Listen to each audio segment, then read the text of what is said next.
પ્રકરણ 10 વર્તુળમાં આજે આપણે થોડો અભ્યાસ કરી લઈશું કે જેથી કરીને તમને દાખલાની અંદર ધ્યાન આવી જાય। ઓ કેન્દ્રિત વર્તુળના સ્પર્શક PQ નું સ્પર્શ બિંદુ Q છે અને QR એ વર્તુળનો વ્યાસ છે। જો POR 120 હોય તો OPQ કેટલો થાય છે એવું કહેવામાં આવે છે। ઓ કેન્દ્રિત વર્તુળનો સ્પર્શક PQ છે। ઓ કેન્દ્રિત PQ સ્પર્શક છે અને સ્પર્શ બિંદુ Q છે તો P બહારનું બિંદુ હશે અને P QR વ્યાસ છે એટલે અહીંથી આ મને સીધો દોર દેવાનો, અહીંયા O બિંદુ આપી દો, અહીંયા આપી દો। જો POR આ જે ખૂણો છે એ 120 હોય તો OPQ કેટલો થાય? OPQ આ કેટલા અંશનો ખૂણો છે? 90। કારણ કે વર્તુળના કેન્દ્રમાંથી સ્પર્શક રેખા પર ના સ્પર્શ બિંદુએ દોરેલી ત્રિજ્યા સ્પર્શક રેખાને લંબ હોય છે। હવે આ બંને ખૂણા કેવા કહેવામાં આવે છે? જો તમે 180 માં 30 માંથી 90 બાદ કરો તો બી 30 અહીંયા મળી જશે। બીજી વાત કે તમે આ બંનેને રેખિક જોડના ખૂણા કહેશો તો આ તમારી પાસે આવશે 60 અને 90 નો સરવાળો 9 ને 6 15 150 થશે અને 180 માંથી બાદ કરશો તો બી 30 આવશે। એટલે અહીંયા બે રીતે દાખલો થઈ શકે છે। જો તમને ખ્યાલ હોય તો હું ડાયરેક્ટ બી શોધી શકું છું। OPQ બરાબર ખૂણો POR માઈનસ ખૂણો Q।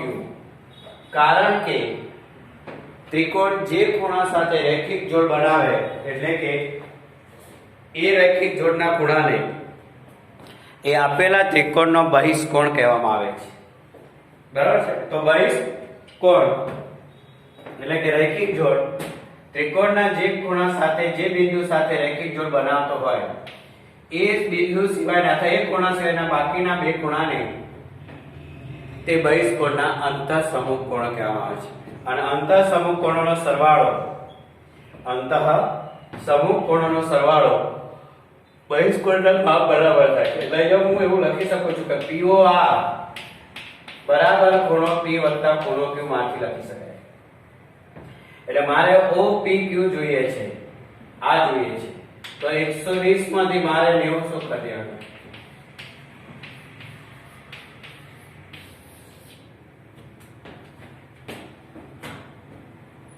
ત્રિકોણના જે ખૂણા સાથે રેખિક જોડનો ખૂણો બનેલો હોય તે સિવાયના બીજા ખૂણાને બે ખૂણાને તેના અંતઃસમૂહ કોણ કહેવામાં આવે છે। અને અંતઃસમૂહ કોણોનો સરવાળો બહિષ્કોણના માપ બરાબર થાય છે અને પ્રત્યેક અંતઃસમૂહ કોણનું માપ બહિષ્કોણના માપ કરતા નાનું હોય છે। ઓકે, તો આ એક તમારો થઈ ગયો દાખલો। એ જ રીતે બીજો આપેલો છે કે RQ એ O કેન્દ્રિત વર્તુળનો સ્પર્શક છે। જો SQ બરાબર 6 અને QR બરાબર 4 સેમી તો OR કેટલો થાય છે? વર્તુળ દોરેલો છે, બરાબર છે?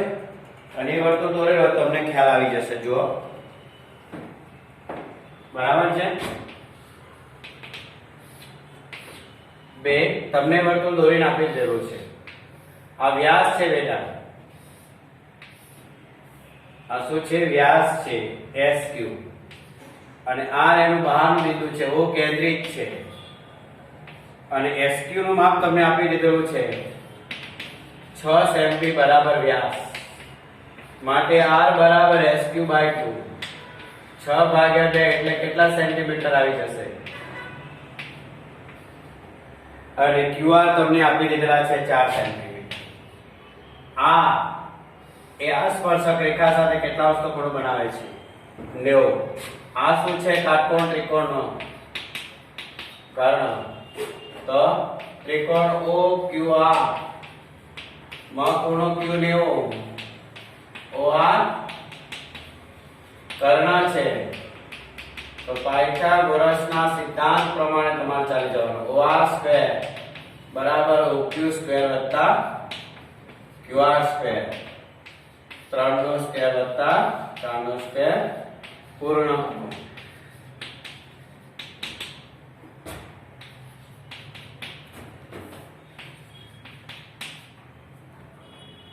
બરાબર છે? આને હું દાખલા 2 કહી દઉં આ પીરિયડમાં, આજના પીરિયડમાં સમજી ગયા? એટલે અમુક દાખલા છે કરવા પડશે। એક આપેલી આકૃતિ છે એમાં AB બરાબર BC બરાબર સેમી આપેલા છે, તો તમારે અંતર ત્રિજ્યા શોધવાની છે. તો એમાં AD નું સૂત્ર એવું કહેવામાં આવે છે, એ જે ત્રિકોણ આપેલો છે કાટકોણ ત્રિકોણ નથી, કારણ કે 12, 10 અને 8 છે. 12, 10 અને 8 છે.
કેટલા આવી જશે? 5 સેન્ટીમીટર આવશે. કેટલા સેન્ટીમીટર આવશે? 5.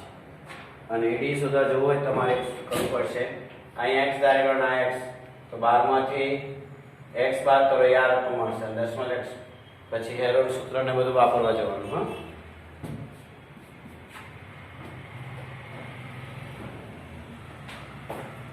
આ નવું સૂત્ર છે, ધ્યાન રાખજો.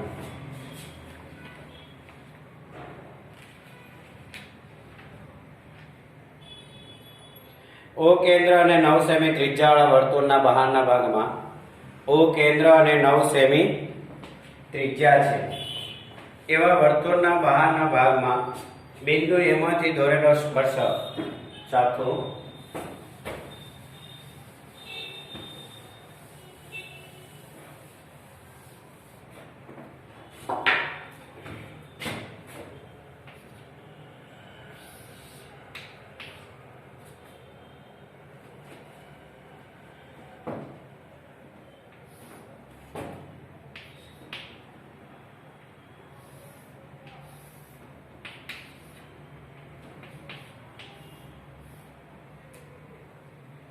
ત્રિજ્યા તમને આપી દીધેલ છે 9 સેમી. OA 15 છે, તો AP વત્તા AQ, મતલબ તમે આ શોધી લાવો પહેલા PA સ્પર્શકની લંબાઈ પાયથાગોરસ પ્રમાણે. બરાબર છે. ત્રિકોણ OP લંબ PA કાઢો છું, ખૂણો P બરાબર 90. ત્રિકોણ OPA માં OA કર્ણ છે, તો OA સ્ક્વેર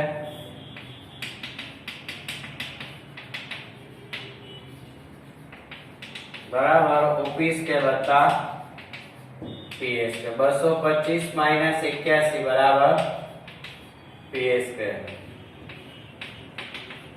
PA સ્ક્વેર બરાબર 144, માટે PA બરાબર 12 સેન્ટીમીટર, માટે PA બરાબર PQ AQ.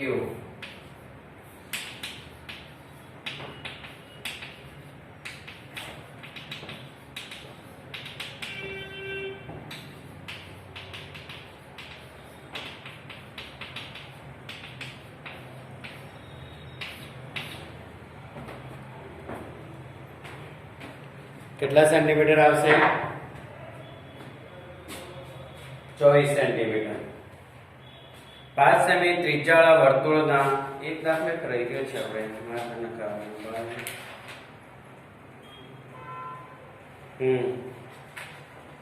ચતુષ્કોણ ABCD એક વર્તુળને પરિઘ છે.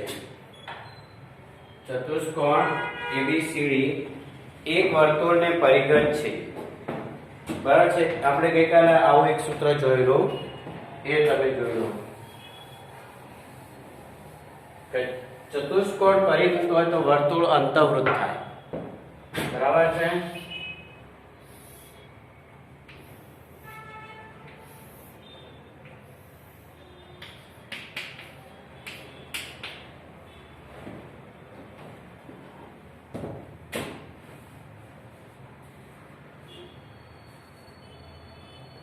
હવે તમને જે માપ આપેલા છે જોઈ લો. AB 7.2 સેન્ટીમીટર, BC 8.5 સેન્ટીમીટર અને EA 6.9 સેન્ટીમીટર છે. તો તમને CD શોધવાનું. ગઈકાલે આપણે આવો પ્રમેય જોઈ રહ્યો, એટલે કે સાબિત કરો દાખલો કે વર્તુળની બહારના ભાગમાં બિંદુ B છે, તો અહીંયા જે સ્પર્શ રીતે સરખા હતા, તો આપણે સામ સામેની બાજુઓનો સરવાળો કરવાનો.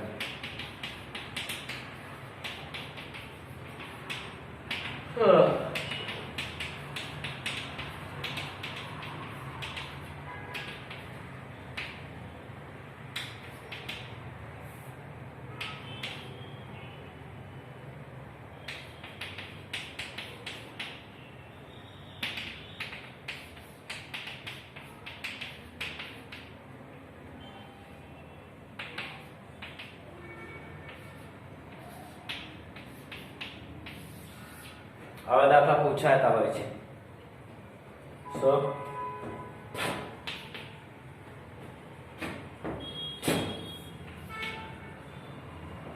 હવે આગળનો દાખલો જોઈએ.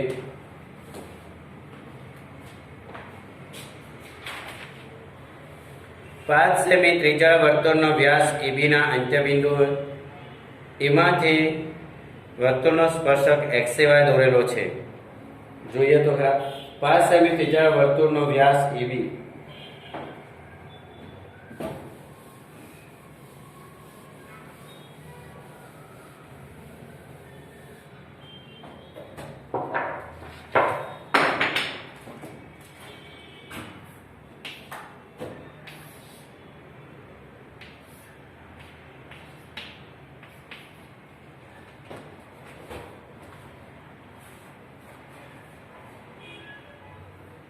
અંત્યબિંદુ એમાંથી વર્તુળનો સ્પર્શક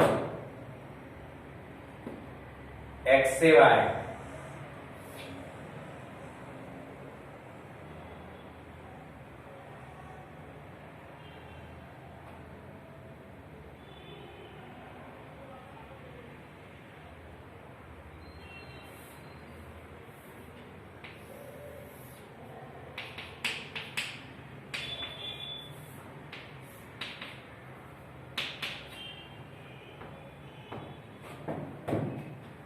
વર્તુળની એક જેવા CD એ A થી 8 સેન્ટીમીટર અંતરે છે.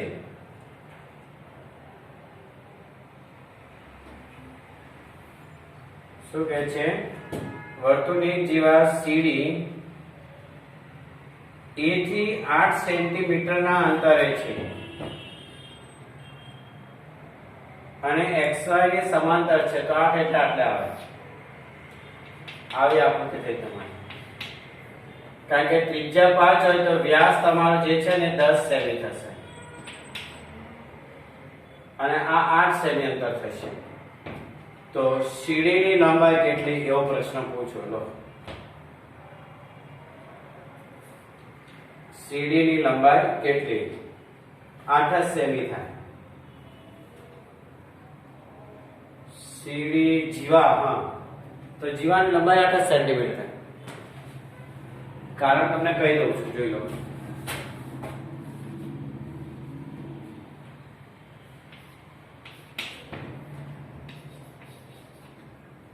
AB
બરાબર છે. જીવા સીડી બિંદુ એથી 8 એકમ અંતરે છે અને એપી સીડી એબી ને પી બિંદુમાં છે તો એપી અને સીડી ના માપ સરખા થઈ જશે.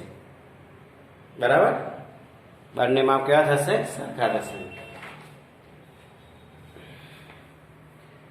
3 સેમી ત્રિજ્યા વચ્ચે વર્તુળ દ્વારા બે સ્પર્શક વચ્ચે ખૂણો 60 સ્પર્શકની લંબાઈ શોધવાની છે. બહુ સરસ આપેલું છે. 3 સેમી ત્રિજ્યાવાળું વર્તુળ છે અને બે સ્પર્શકો વચ્ચેનો ખૂણો 60 અંશ છે.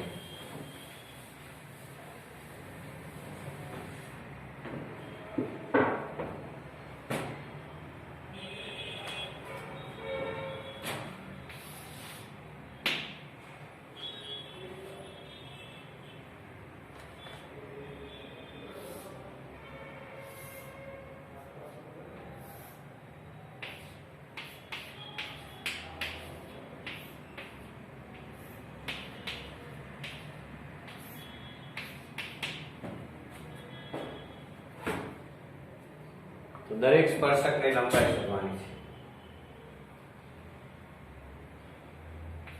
આ 90 થઈ ગયો. આખો 60 છે તો ખૂણો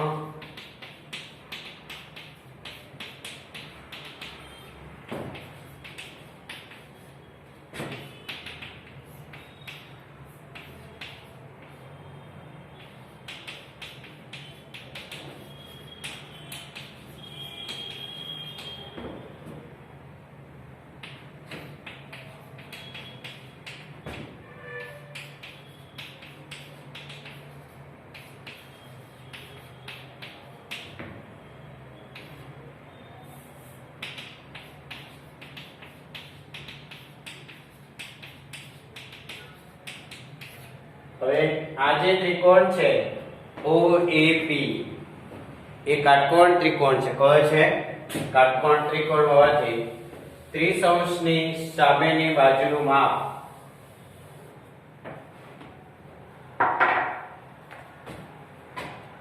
કર્ણ કરતા અડધું હોય છે. અથવા તમે તમારે તે કરી શકો છો.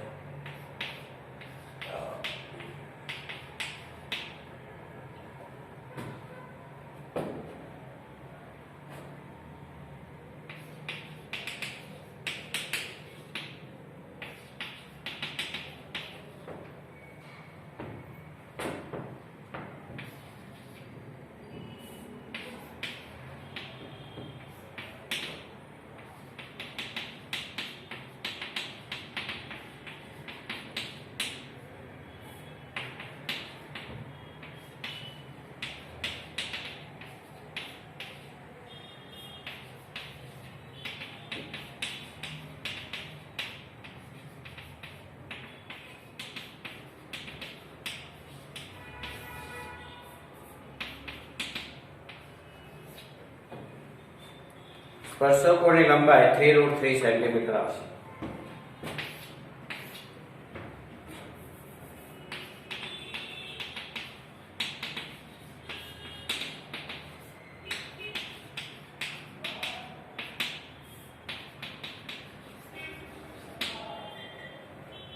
બરાબર, એટલે અહીંયા ત્રિકોણમિતિનો ઉપયોગ થઈ ગયો. શેનો ઉપયોગ થયો? ત્રિકોણમિતિ.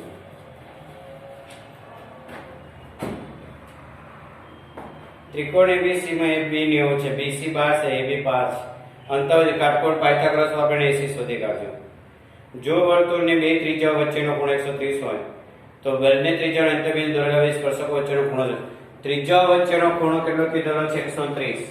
આ ખૂણો 130 હોય તો સામેનો ખૂણો કદ 180 માંથી બાદ કરી દેવાનો, 50 થશે. કારણ કે બહારના બિંદુમાંથી દોરેલા સ્પર્શકો ની સ્પર્શ લંબાઈ સરખી હોય છે અને જે તમારી પાસે ચતુષ્કોણ બનશે એ ચક્રીય ચતુષ્કોણ હશે અને ચક્રીય ચતુષ્કોણના સામસામેના ખૂણાઓ એકરૂપ હોય છે.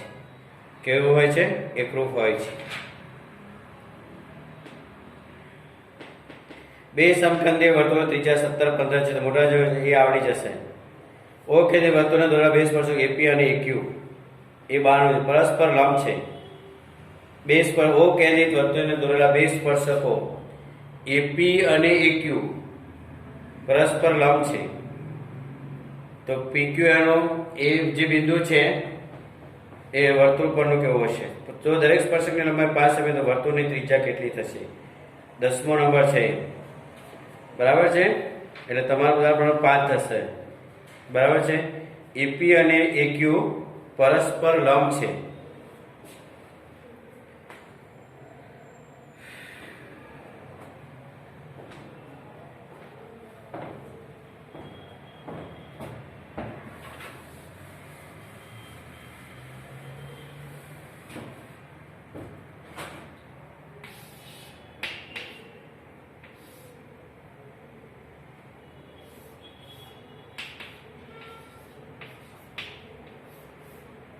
આ લંબ છે.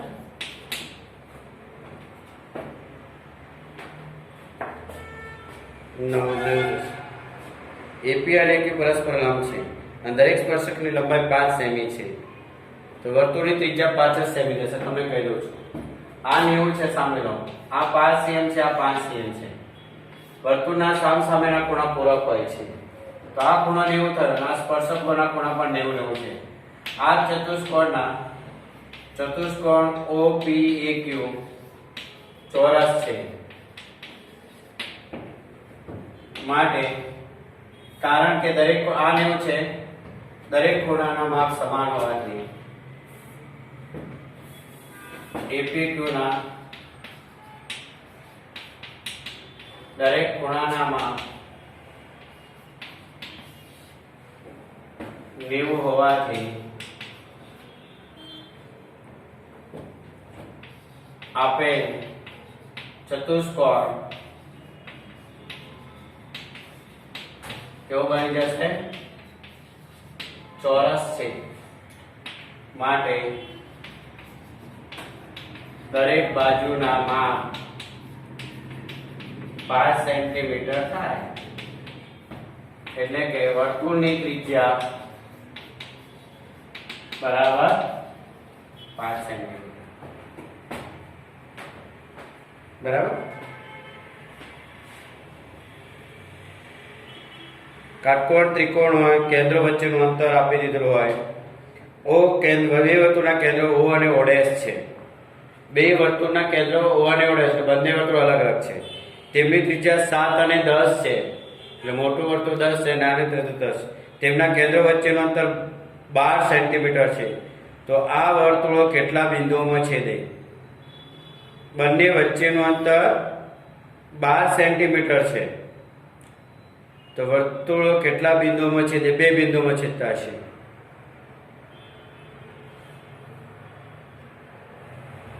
કારણ કે બંને વચ્ચેનું અંતર 12 જ કહે છે, એટલે આવી રીતના આપી દીધી આપણે છે. આ 7 સેમી વાળો અને આ 12 સેમી વાળો. અહીંથી આ 12 સેમી છે અને અહીંથી આ 7 સેમી. બંને વચ્ચેનું અંતર 10 cm છે. મતલબ બંને 12 ને 12 માંથી 7 જાય તો કેટલા થાય? 5 ને 5 કરતા અંતર આ મોટું થયું છે. અથવા તો બંને વર્તુળ એકબીજાને છેદે છે, 12 + 7 કરો. બંને વર્તુળ પરસ્પર છેદે છે, એટલે 2 બિંદુઓમાં છેદતા. બંને વચ્ચેનું અંતર 12 સેમી છે. સરવાળા કરતા ઓછું થાય છે, બરાબર છે. બે ત્રિકોણ, જે ત્રિકોણની બાજુ 12, 35, 37 તેમની અંતર ત્રિજ્યા આવડી જશે. 12 + 35 - 37 કરીને 2 વડે ભાગી નાખો. 35 ને 12 47 માં 37 જાય.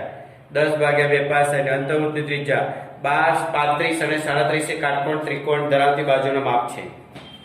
O કેન્દ્ર વર્તુળના બે સ્પર્શક વચ્ચે ખૂણા માપ 70 હોય તો OAB કેટલું થાય? એ તમારાથી થઈ જશે.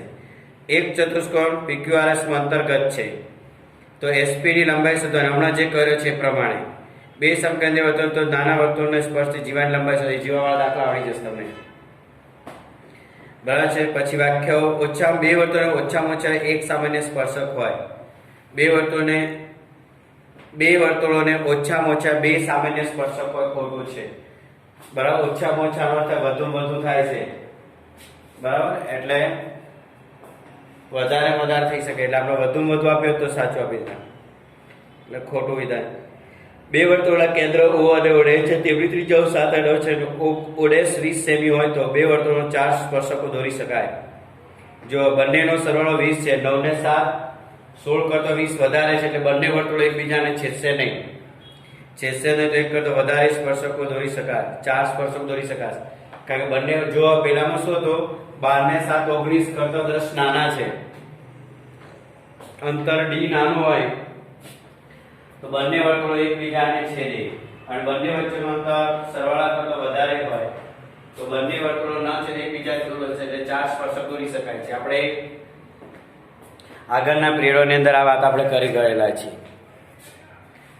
હા, વર્તુળને પરિઘ હોય તો લંબચોરસ હોય ખરું. ચતુષ્કોણ કારણ કે વર્તુળને પરિઘ હોય એટલે બહારની સાઈડ આવી શકે. ચતુષ્કોણ એબીસીનું એક વર્તુળને પરિઘ છે. જો એબીસીનું એબી સૌથી લાંબી બાજુ હોય તો સીડી સૌથી ટૂંકી બાજુ હોય. સાચું છે કારણ કે સામેની બાજુ મોટી હોય તો સમલંબ ચતુષ્કોણ બની જશે. એક વર્તુળનો વ્યાસ 20 સેમી અને તેના દરેક સ્પર્શકની લંબાઈ 20 સેમી થી ઓછી હોય. વ્યાસ 20 છે તો ત્રિજ્યા કેટલી થશે 10 છે. હવે 10 હોય અને 90 30 હોય તો કદાચ 10 ના અડધા 5 20 ના અડધા 10 થયા તો ખોટું છે કારણ કે વ્યાસ 20 સેમી અને સ્પર્શકની લંબાઈ 20 સેમી થી ઓછી હોય એ બની શકે નહીં. 10 થી ઓછી થાય, 20 થી ઓછી નહીં. બરાબર છે? એટલે આ રીતની વાત થઈ ગઈ. આ રીતે હવે તમારો પ્રમેય પર રહેશે. બરાબર? અને એ છે પ્રમેય તમને કહી દઉં છું. વર્તુળના કોઈ બિંદુએ દોરેલો સ્પર્શક સ્પર્શ બિંદુ પસાર થતી ત્રિજ્યાને લંબ હોય છે. બહુ નાનકડો છે પ્રમેય, ઘણી વખત પૂછાતો હોય છે. અને એક છે વર્તુળની બહારના બિંદુમાં દોરેલા સ્પર્શકોની લંબાઈ સમાન હોય છે. આ બંને પ્રશ્નો બહુ સરસ હોય છે. બરાબર? એટલે સરસ દાખલા ચેપ્ટરમાં થઈ ગયા છે. પ્રેક્ટિસ કરજો. બરાબર છે? સાબિત કરો દાખલો ક્યારેક પ્રમેય આવી જશે તમારી પાસે. બરાબર? ક્યારેક આવો દાખલો પણ આવી જાય છે એટલે વાંધો નહીં આવે. ઓકે, ચલો મહેનત કરતા રહેજો. એક જ ચેપ્ટર રહેશે આપણે માત્ર 12મું વર્તુળ સંબંધિત ક્ષેત્રફળ. બરાબર છે? જે તમે 9માં ચાપની લંબાઈને એવું ગણીને આપેલો છે. વૃત્તાંશ અને વૃત્તાંશની પરિમિતિની વાતો આપણે કરવાના છીએ આવતી વખતે. ઓકે, ચલો.